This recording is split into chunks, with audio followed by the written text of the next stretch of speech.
शैली की अति व्यस्त दिनचर्या ने खानपान के पारंपरिक तरीकों में आधुनिकता का समावेश किया है। अगर आपके पास खाना बनाने का वक्त नहीं है या खाना बनाना आता नहीं, तो परेशान होने की बिल्कुल जरूरत नहीं है, क्योंकि अब आपके पास फ्रोजन फूड का विकल्प है। वैश्विक बाजार में फ्रोजन फूड उत्पाद की मांग में लगातार बढ़ोतरी हो रही है। मांसाहारियों के लिए कबाब से लेकर चिकन तक और शाकाहारियों के लिए पिज्जा से लेकर पराठा तक मार्केट में फ्रोजन फूड के अनेकों विकल्प मिलेंगे।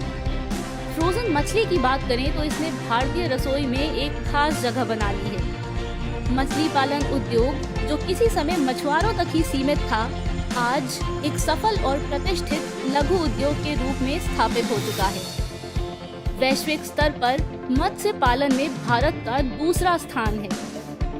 बदलती टेक्नोलॉजी के कारण इस उद्योग में आई क्रांति का सटीक उदाहरण है फ्रोजन मछली।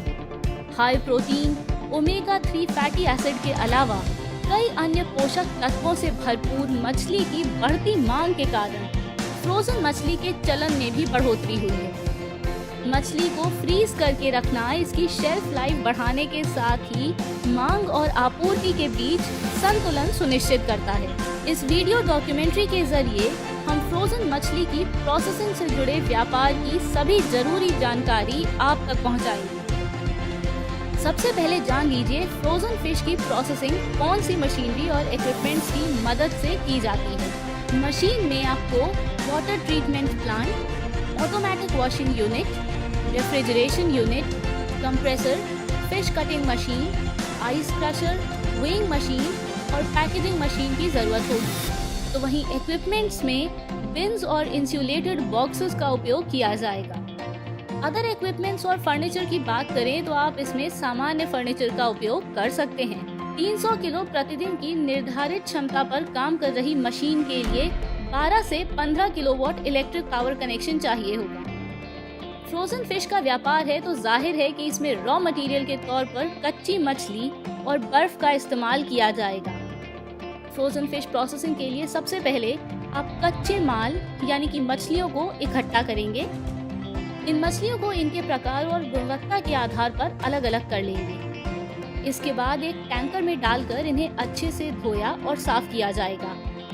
साफ करने के बाद इनका अवांछित हिस्सा जैसे हड्डियां और कांटे हाथ से काटकर और छीलकर हटा देना है। इसके बाद शेल को अच्छे से साफ करके इसे धो लिया जाएगा, जिससे हर तरह की गंदगी साफ हो जाए। साफ करने के बाद खाने योग्य मछली के मांस को मांग अनुसार अलग अलग आकार में काटने के बाद मछलियों को तौल लेंगे। फिर इनकी पैकेजिंग करके रेफ्रिजरेटेड स्टोरेज में स्टोर कर लेना है।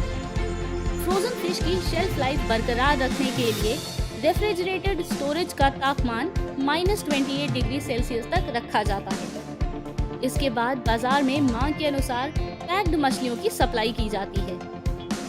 Recap of process. चलिए एक बार फिर से जल्दी से समझ लेते हैं फ्रोजन मछली की प्रोसेसिंग की पूरी प्रक्रिया। सबसे पहले कच्ची मछलियों को इकट्ठा करके इनके प्रकार और गुणवत्ता के आधार पर अलग करेंगे। फिर अच्छे से साफ करने के बाद हड्डियां और कांटे हाथ से काटकर और छीलकर हटा देंगे। इसके बाद शेल को अच्छे से धोकर मछली के मांस को मांग के अनुसार विभिन्न आकार में काटकर इन्हें तौल लेंगे। इसके बाद पैकेजिंग करके -28 डिग्री सेल्सियस टेम्परेचर पर स्टोर करना है। अब बाजार में मांग के अनुसार पैक्ड मछलियों की सप्लाई कर देंगे। फ्रोजन फिश प्रोसेसिंग के व्यवसाय के लिए कम से कम 1500 से 2000 स्क्वायर फीट एरिया की जरूरत होगी, जिसमें raw material storage, cold storage, packaging और ऑफिस का एरिया भी शामिल है। एक बार फिर से आपको याद दिला दें कि एरिया आपके प्रोजेक्ट साइज पर भी निर्भर करता है।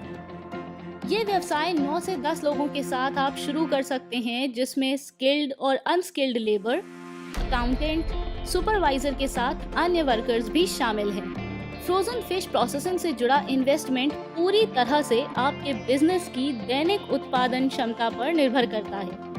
मतलब इस व्यवसाय को आप बड़े स्तर पर करना चाहते हैं या छोटे स्तर पर। आपको बता दें, छोटे स्तर पर 300 किलो प्रतिदिन की निर्धारित क्षमता पर शुरू करने के लिए जिन मशीन की जरूरत होगी उसकी लागत लगभग 22 से 25 लाख रुपए होगी। वहीं इस कैपेसिटी के प्लांट से आप आसानी से 8% से 10% का प्रॉफिट मार्जिन कमा सकते हैं।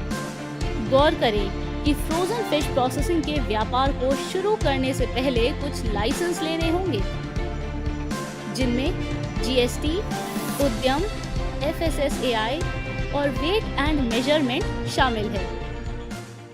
प्रधानमंत्री सूक्ष्म खाद्य उद्यम उन्नयन योजना PMFME एक अखिल भारतीय केंद्र प्रायोजित योजना है, जिसमें व्यय को केंद्र और राज्य सरकार के मध्य इस प्रकार साझा किया गया है।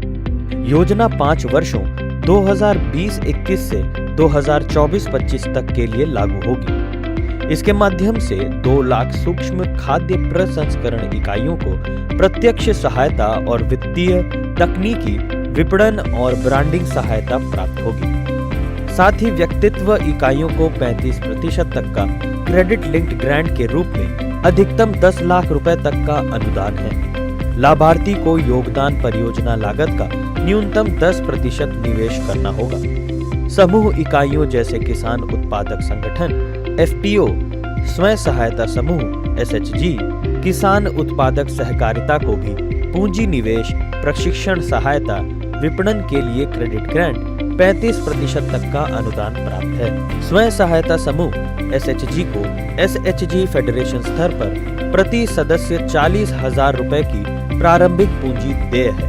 योजना के अंतर्गत सामान्य अवसंरचना यथा सामान्य प्रसंस्करण सुविधा, प्रयोगशाला, उष्मायन केंद्र, गोदाम, कोल्ड स्टोरेज आदि के लिए 35% क्रेडिट लिंक ग्रांट का प्रावधान है।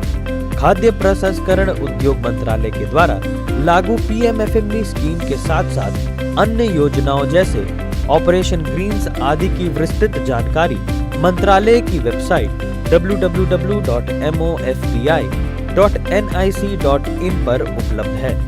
PMFME एवं ऑपरेशन ग्रीन्स योजनाओं की जानकारी हेतु आप 0130-2281-089 नंबर पर संपर्क कर सकते हैं।